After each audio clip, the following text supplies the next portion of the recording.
Paano mag-upload ng product sa Lazada? Yan po ang ituturo ko sa inyo today, kaya stay tuned lang kayo. This is Majoy again and welcome to my channel. Sana po ay may matutunan kayo sa episode natin today.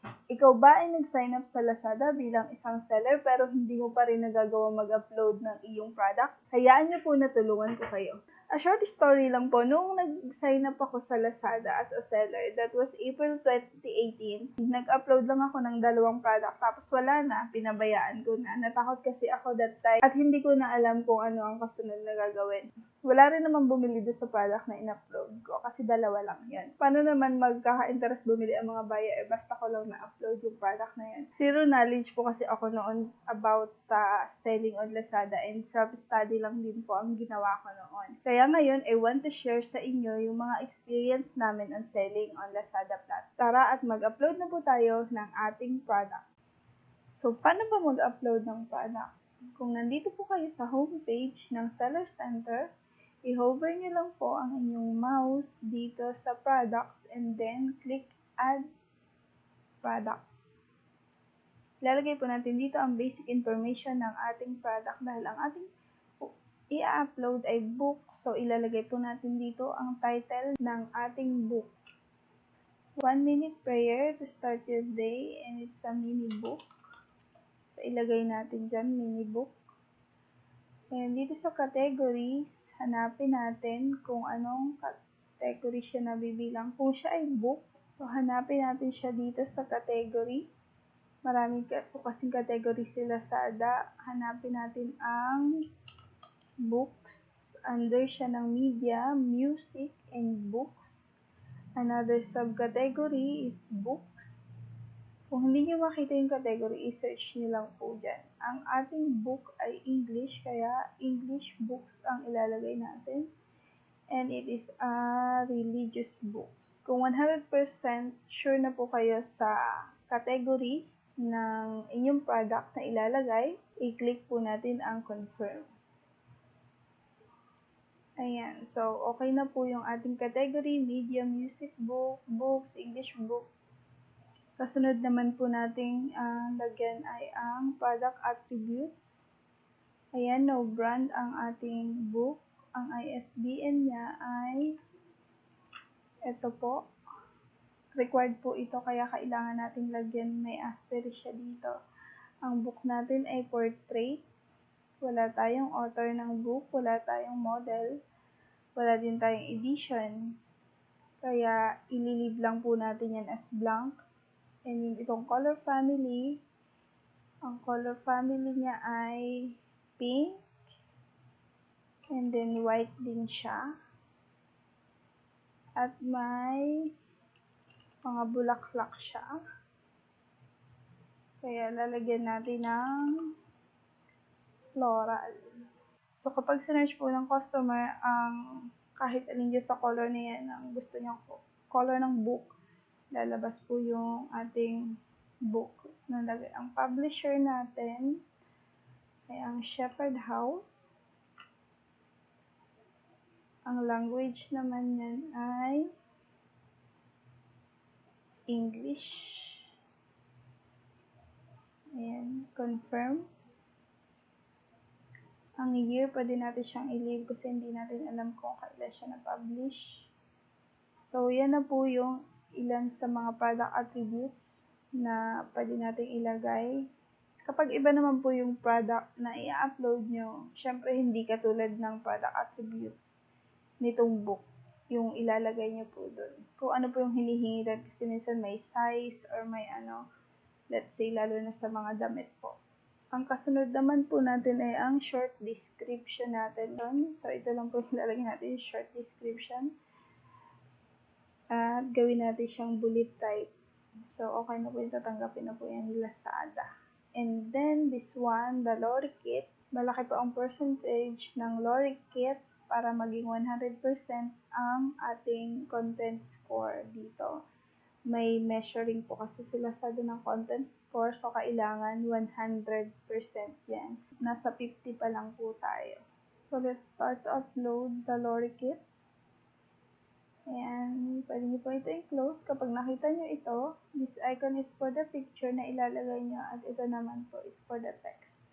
So, i-click natin itong para sa picture at tayo ay mag-upload ng picture na gusto nating ilagay sa lorikit. So, itong picture po na itong ina-upload natin is medyo may kalakihan. So, hanggang dito siya. Anong gagawin natin? Atin siyang i-adjust. Pwede kayong maglagay dyan ng size na 500. Medyo maliit. Kung nalalakihan naman po kayo sa ating in-upload na picture, pwede nyo naman po siyang i-adjust. Pwede nyo siyang i-adjust sa size na gusto nyo. Pwede nyo siyang ilagay sa middle. Pwede nyo din siyang paliitin. At pwede nyo ilagay dito yung description. Pero gusto ko siya na malaki. Kaya, depende po sa inyo kung paano nyo ilalagay ang inyong lorikit. Maganda po yan. And then, para after po nito, ang ilalagay ko naman ay ang text. Yan. Pwede nyo baguhin ang background color kung gusto nyo. Yan. Let's say brownish. May pagka-brownish yung ating pero wag na lang. Plain white ko na lang siya. Palitan natin ng font size para medyo maliit ang kanyang text. Ilagay natin ang long description na sinasabi. Ito ang liitan natin ng font at lakihan natin ng size ng ating canvas. I-paste ko dito yung aking naka-ready ng long description. Yan. Kayo na lang po ang bahalang mag-arrange. Or kung gusto niyo medyo malaki ang text, lakihan pa natin. Kung gusto niyo ng isang side lang, pwede nyo din ulit liitan siya kung anong gusto nyo. Ayan na po ang ating simple lorikit upload. I-save natin kapag satisfied na tayo sa ating gawa. Ayan. What's in the box? One mini book. Ayan. One mini book. Ito na po ang kasunod yung ating pricing at ang ating stock. Kailangan muna natin mag-upload ng picture ng ating product. Syempre, walang makikita ang kliyente natin at hindi yan ma-upload kung walang pictures. So, dito, kung may media center kayo, kung naka-upload doon yung mga pictures ng inyong product, ito pwede nyo i-click. Pero dahil bago pa lang ang store natin at wala pa akong nalalagay dyan, dito muna tayo sa upload at kumuha tayo ng mga pictures na nasa ating computer. So, pwede din natin ilagay dito yung picture na nilagay natin sa lorikit. Pero, I decided na wag na lang muna siya ngayon. So, ito ang mga picture po na ating i-upload dun sa ating product photo. Bali, front page, back page, at yung side, at other titles ng 1-minute prayers. So, i-upload na po natin.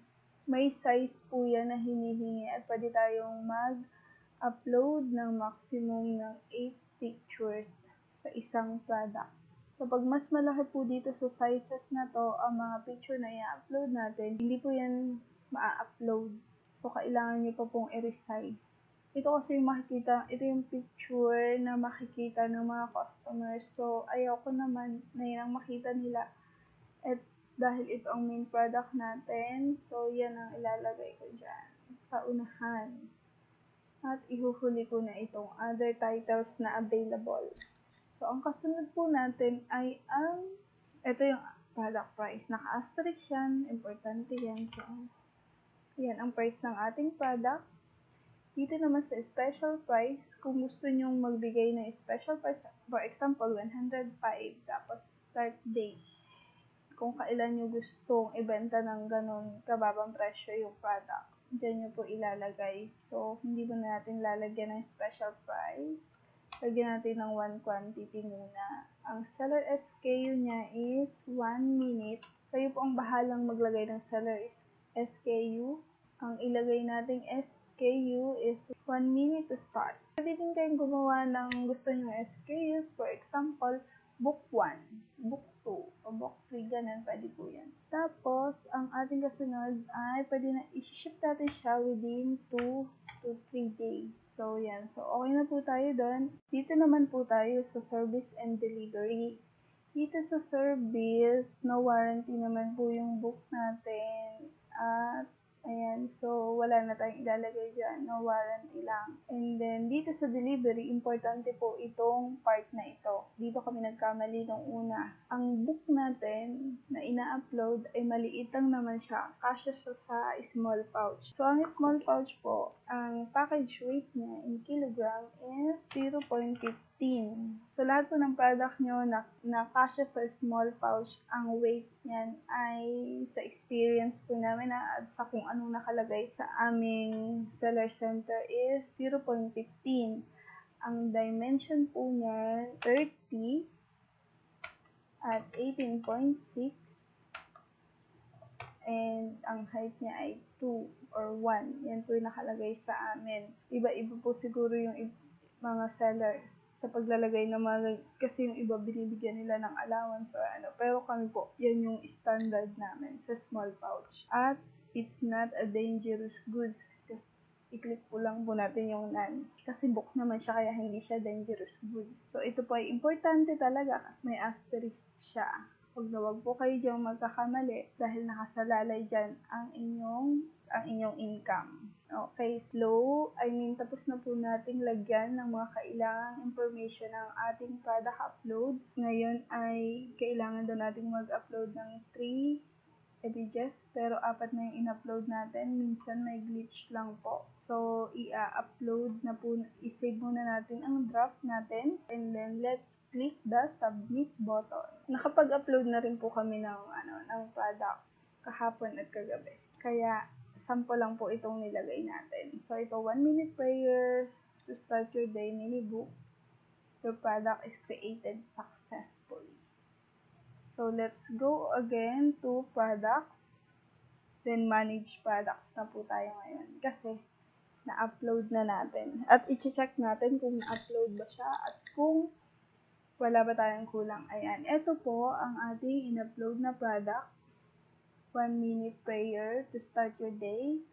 Ito ang nilagay natin na SKU. Ito yung date kung kailan natin siya create. Ito yung price natin. Wala tayong nilagay na sale price. At ang available na stocks na nilagay natin ay isa lang.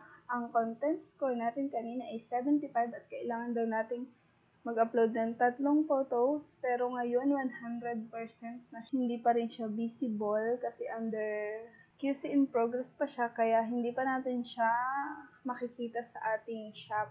So, yan. Active naman siya. So, tapos na po tayo mag-upload. Mamaya, babalikan natin yan para maipakita ko sa inyo na na-upload na ang ating product dun sa ating store. Papakita ko po sa inyo mamaya kung visible na ang product na to dun sa store po. I-try po natin i-refresh kung ito ba ay magiging visible na. And yes, visible na siya. Ito na po, naka-check na siya. Ayan o, seller is verified, status active, uploaded to shop, quality check, successful, kasi 100 na siya. I-click po natin ito para makita natin sa store natin kung na-upload na siya at makikita na siya ng mga buyers. Ayan. So, ito na po yung lorry kit. I-check natin isa-isa. Ito po yung title, yung price. Yung mga photos na in-upload natin.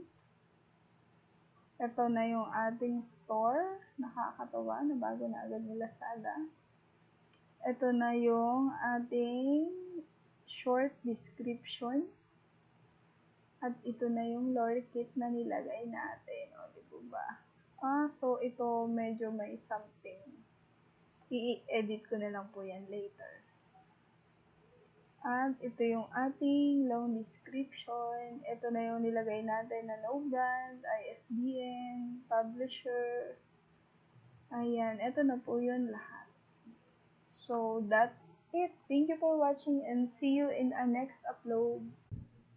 Sana po ay may natutunan kayo sa ating video today. Makikilike na lang po kung nagustuhan nyo. At kung may questions po kayo, comment lang po kayo sa baba.